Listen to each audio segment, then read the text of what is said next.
Hello guys, welcome back to my another blog. তো আজকে সকাল সকাল 7টার সময় চলে গেছি ভোট দিতে। আর গিয়ে দেখি ছেলেদের আর মেয়েদের লাইন একটাই হয়েছে। সেটা দেখে তো ভীষণ মাথা গরম হয়ে গেল, কারণ এখানে ক্লিয়ারলি লেখা আছে যে মহিলাদের জন্য আলাদা শাড়ি আছে। কারণ ছেলেদের সংখ্যা প্রচণ্ড বেশি ছিল আর মেয়েরা সংখ্যায় কম ছিল। তো যাই হোক, আমি ভোট দিয়ে এখন বেরিয়ে পড়েছি, আর বাকি কথা তোমাদের আমি বলছি। তো তোমরা দেখতেই পেলে ওখানে ছেলেদের আর মেয়েদের লাইন একটাই করেছিল।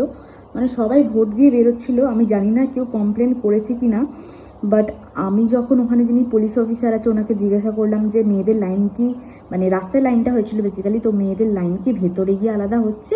তো উনি আমাকে বললেন যে হ্যাঁ হচ্ছে।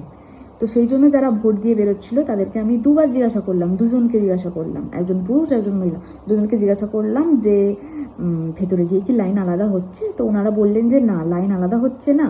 সেই জন্য আমি যখন পুলিশ অফিসারটা আবার এলো লাইন চেক করতে, আমি ওনাকে আবারও জিজ্ঞাসা করলাম যে ভেতরে লাইন কি আলাদা হচ্ছে? বললো হ্যাঁ হ্যাঁ হচ্ছে হচ্ছে। তারপরে একজন উচ্চপদস্থ পুলিশ অফিসার এলেন, উনিও চেক করতে মনে হয় এসেছিলেন। তো উনিও দেখে কিছু মানে বললেন না। আমি ভেতরে যখন যাই, তো ভেতরে গিয়ে আমি বলি যে দেখুন, এখানে গাইডলাইন্সে কিন্তু ক্লিয়ারলি লেখা আছে যে মহিলাদের জন্য আলাদা শাড়ি আছে, কিন্তু এখানে তো সেরকম কিছু হয়নি, তাই আপনারা কাইন্ডলি এটার ব্যবস্থা করুন। তো আমি জাস্ট একবার বললাম, উনি মানে ওনারা আর কি তারপরেই সঙ্গে সঙ্গে লাইন কিন্তু আলাদা করে দিল ছেলেদের আর মেয়েদের।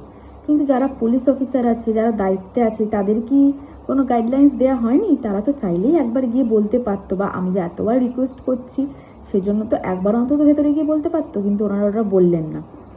দেখো, ব্যাপারটা হচ্ছে যে ছেলেদের আর মেয়েদের লাইন একটা করেছে। কোনো ছেলে যদি কোনো মেয়েকে ইভটিজিং করে বা নোংরামি করে, তার দায়িত্বটা কে নেবে?